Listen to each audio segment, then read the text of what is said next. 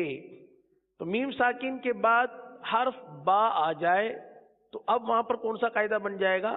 اخفاء شفوی کا. آئیے اس کی مثال بھی الحمدللہ آپ کے سامنے موجود مدنی قاعدے کے اندر موجود ہے. آپ دیکھیے تیسرا کلمہ انتم مظلمون الم ترى، تیسرا ہے کنتم بہ. یہاں پر آپ دیکھیے کہ میم ساکن ہے. کنتم کی میم، کنتم کے آخر میں میم ساکن اور بہ کے شروع میں با. تو میم ساکن کے بعد کیا آ گیا؟ با.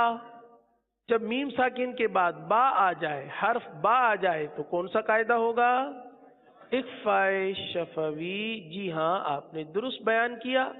تو یہ قاعدہ بھی ہم نے دیکھا، پہچانا، اس کو یاد کرنے کی کوشش کی اور اس کی مثال بھی ہمارے سامنے موجود ہے. تیسرا قاعدہ بہت ہی آسان ہے، اظہار شفوی. میم ساکن کے بعد حرف با اور میم کے علاوہ کوئی بھی حرف آ جائے تو میم ساکن میں اظہار شفوی ہوگا، یعنی غنہ نہیں کریں گے. ہے نا؟ دیکھیں میم ادغام شفوی میں غنہ کیا، اخفاء شفوی میں غنہ کیا، لیکن اظہار شفوی میں غنہ نہیں کریں گے. تو میم ساکن کے بعد حرف با اور میم کے علاوہ کوئی بھی حرف آ جائے تو اظہار شفوی ہوگا. یہ تو بالکل ہی آسان قاعدہ ہے کہ اگر میم آ جائے تو ادغام شفوی، با آ جائے تو اخفاء شفوی، ان دونوں کے علاوہ اگر کوئی بھی حرف آ جائے تو اظہار شفوی. اب اس کی مثال بھی دیکھ لیجئے. انتم مظلمون پہلا کلمہ، اس کے برابر میں علم ترى. علم آخر میں میم ساکن، ترى شروع میں تا. تو میم ساکن کے بعد نہ با ہے نہ میم ہے، اس کے علاوہ والا حرف ہے تا. تو کون سا قاعدہ ہوگا؟ اظہار شفوی. جی ہاں، الحمدللہ عز وجل یہ تینوں قاعدے نہ صرف ہم نے سیکھے سمجھے، انشاءاللہ اگر جن کو یاد نہیں ہے تو وہ انشاءاللہ یاد کرنے کی بھی کوشش کریں گے، اور عمل تو انشاءاللہ ہمیں کرنا ہے انشاءاللہ عز وجل. آئیے تختی نمبر 15 کو کھول لیجئے اور اس کی پہلی سطر، پہلی لائن، پہلا کلمہ انتم مظلمون پہ شہادت کی انگلی رکھ لیجئے. انشاءاللہ عز وجل اس کلمے کی ہجے کرتے ہیں. اعوذ باللہ من الشیطان الرجیم.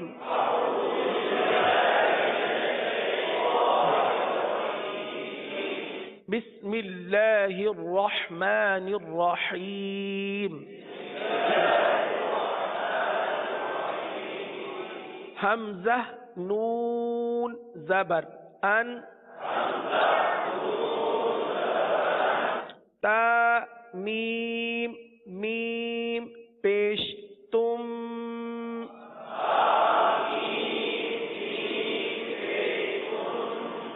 انتم.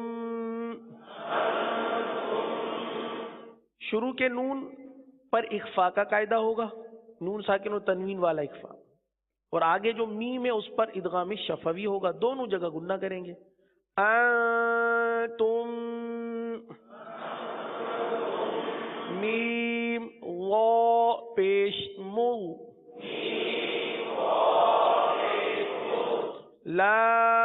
زیر لی مغلی میم واو پیش مو مغلم نون زبرنا مظلمون انتم مظلمون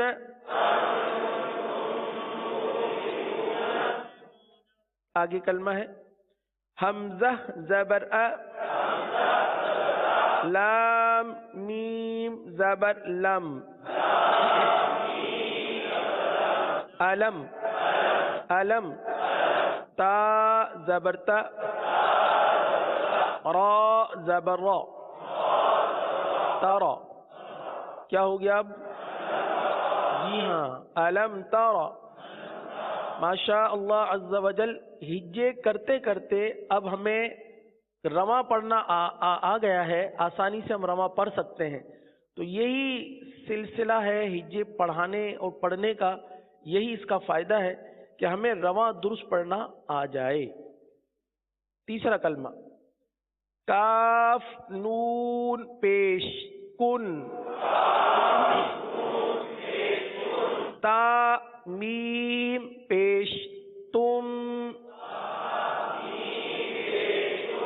کنتم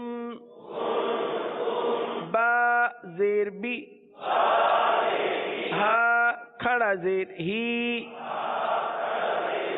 بھی کنتم بھی.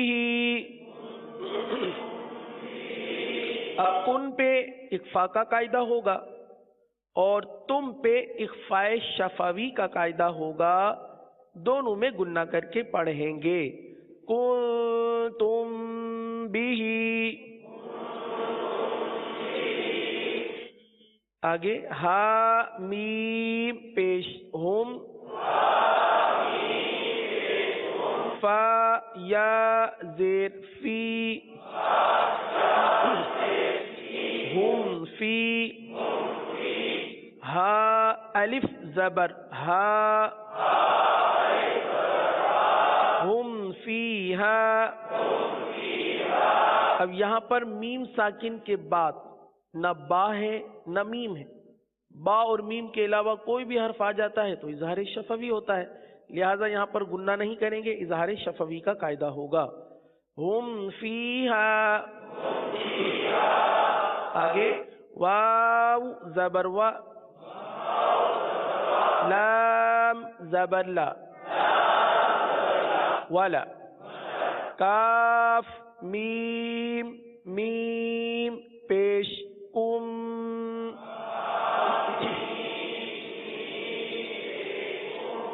وَلَكُمْ گننا کریں گے وَلَكُمْ میم الف زبر ما کاف زبر کا ما کا سین با زبر سب ما کا سب تا میم پیش تم ما کسبتم وَلَكُمْ ما کسبتم وَلَكُمْ ما کسبتم. وَلَكُمْ کی میم پر ادغام شفوی کا قاعدہ ہوگا. آگے چلتے ہیں واو لام زبر ول حمزہ میم زبر ام والام را پیش رو والامر والامر.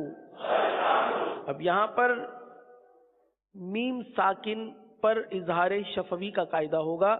وجہ وہی کہ میم ساکن کے بعد با اور میم کے علاوہ کوئی بھی حرف آ جائے تو وہاں پر اظہار شفوی کا قاعدہ ہوگا اور غنہ نہیں کریں گے. والامر. آگے تا حمزہ زبر تا تا زیر تی تأتی ہا میم زیر ہم تأتیہم حمزہ ساکنہ پر جھٹکا دیں گے تأتیہم با زیر بی حمزہ کھڑا زبر آ بی آ یا زبر یا بی آیا تا دو زیر تین بی آیتن بی آیتن اب دونوں کو ملا کر پڑھتے ہیں تأتیہم بی آیتن یہاں پر دیکھیے تأتیہم کی میم ساکن کے بعد حرف با آ گیا. اب آپ بتائیے کون سا قاعدہ ہوگا؟ اخفاء شفوی. ماشاء اللہ عز و جل آپ نے درست جواب دیا. تو اسی طرح ہم قواعد کی پہچان کرتے ہوئے پڑھیں گے، قواعد بھی یاد رہیں گے، ادائیگی بھی بہتر ہوتی رہے گی. آگے پڑھتے ہیں حمزہ میم زبر ام ضاد کھڑا زبر ضا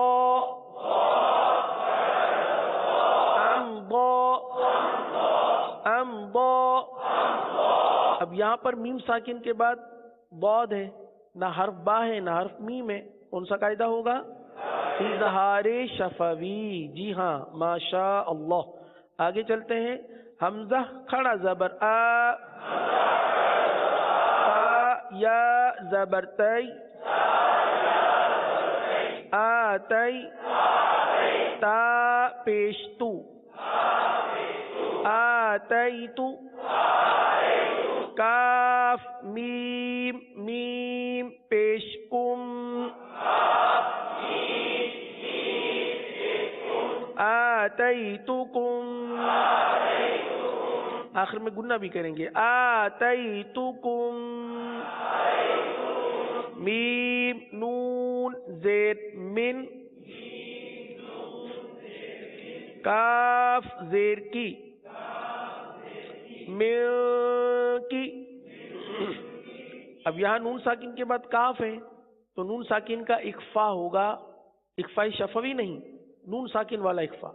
من کی تا کھڑا زبر تا من کی تا با دو زیر بن من کتاب آتیتکم من کتاب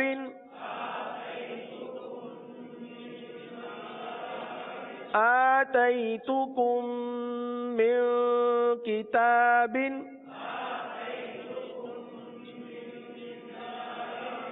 اگلا کلمہ اس کو روانی سے پڑھ لیتے ہیں. ہجے الحمدللہ عز و جل ہم جان چکے ہیں، پہچان چکے ہیں، پڑھنا آ گیا ہے. اب ہم رواں سے پڑھ سکتے ہیں. آئیے اسے رواں سے پڑھتے ہیں. لم یلد لم یلد علیکم بوکیل. کیا آپ کو معلوم ہے کہ علیکم کی میم پر کون سا قاعدہ ہوگا؟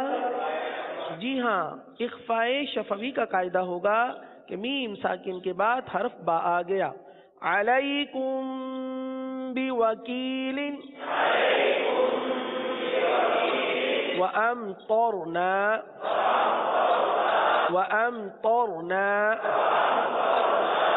الحمدللہ عز و جل. تختی نمبر 15 کی 3 سطریں 3 لائنیں ہم پڑھنے میں کامیاب ہو گئے، یعنی ہم نے پڑھ لی اور اس کے قواعد بھی سمجھ لیے ہیں. اللہ عز و جل ہمیں درست طریقے سے مدنی قاعدہ پڑھنے اور پڑھانے کی سعادت نصیب فرمائے. آئیے اب ہم قرآن کریم کی آخری 10 صورتوں میں سے جو ایک صورت پڑھنے کا سلسلہ ہوتا ہے اس سلسلے کو آگے بڑھاتے ہیں. سورۃ الکافرون مکمل پڑھ لی گئی تھی. سورۃ النصر بھی الحمدللہ عز و جل پڑھ لی گئی تھی. ایک مرتبہ سورۃ النصر کی پھر سے دہرائی کر لیتے ہیں. تاکہ ادائیگی دوبارہ تازہ ہو جائے اور اس سورہ مبارکہ کو ہم درست پڑھنے لگ جائیں۔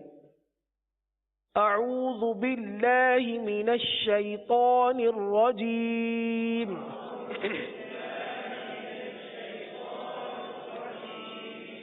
بسم اللہ الرحمن الرحیم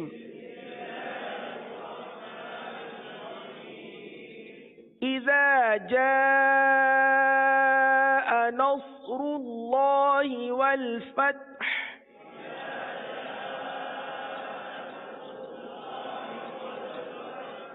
نصر اللہ اللہ عز و جل کے نام کو پور پڑھیں گے، نصر اللہ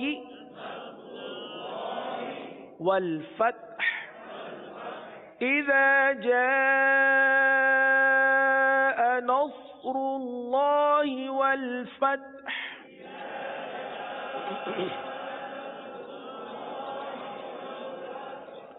اگلی آیت وَرَأَيْتَ النَّاسَ يَدْخُلُونَ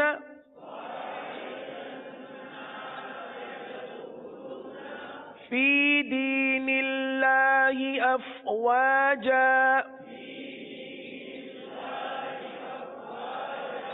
پوری آیت ایک ساتھ پڑھتے ہیں، وَرَأَيْتَ النَّاسَ يَدْخُلُونَ فِي دِينِ اللَّهِ أَفْوَاجًا۔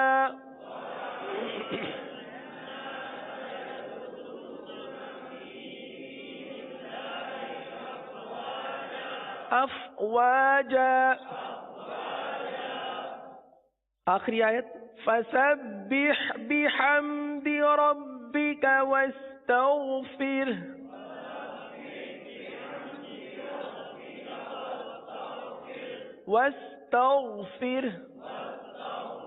فسبح بحمد ربك واستغفره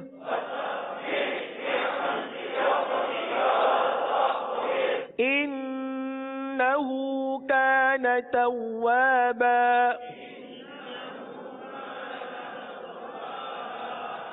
فسبح بحمد ربك واستغفره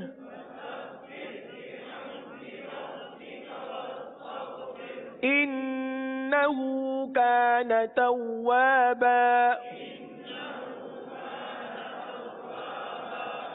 اور آج کا ہمارا جو سبق ہے وہ سورۃ اللہب ہے۔ سورۃ اللہب کی ہم آیتوں کو اس سورہ مبارکہ کو پڑھنے کی کوشش کرتے ہیں۔ آئیے سب سے پہلے بسم اللہ سے آغاز کرتے ہیں۔ بسم اللہ الرحمن الرحیم۔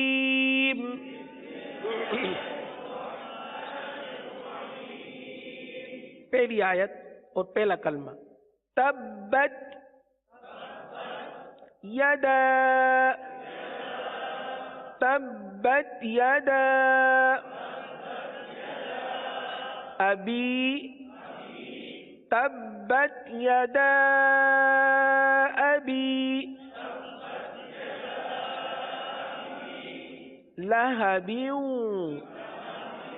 غنہ بھی کریں گے لہب بیوں لہب تبت یدا ابی لہب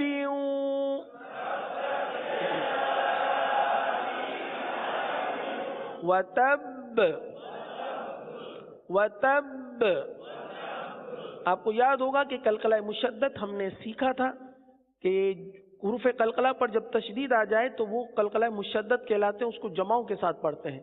وتب وتب تبت یدا ابی لہب وتب۔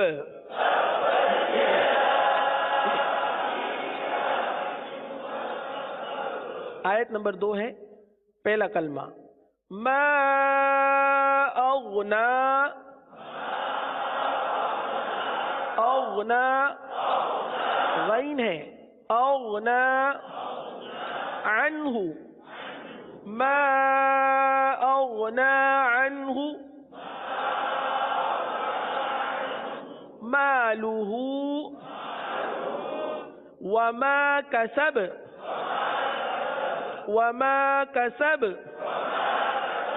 کسب ما اغنى عنہ مالہ وما کسب.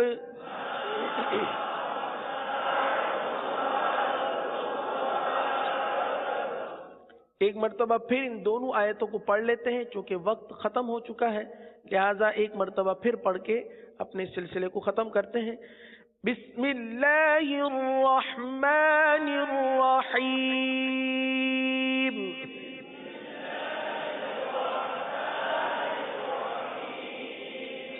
تبت یدا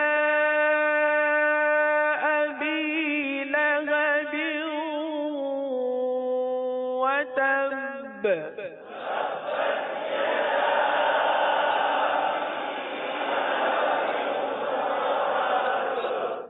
ما اغنى عنه ماله وما كسب.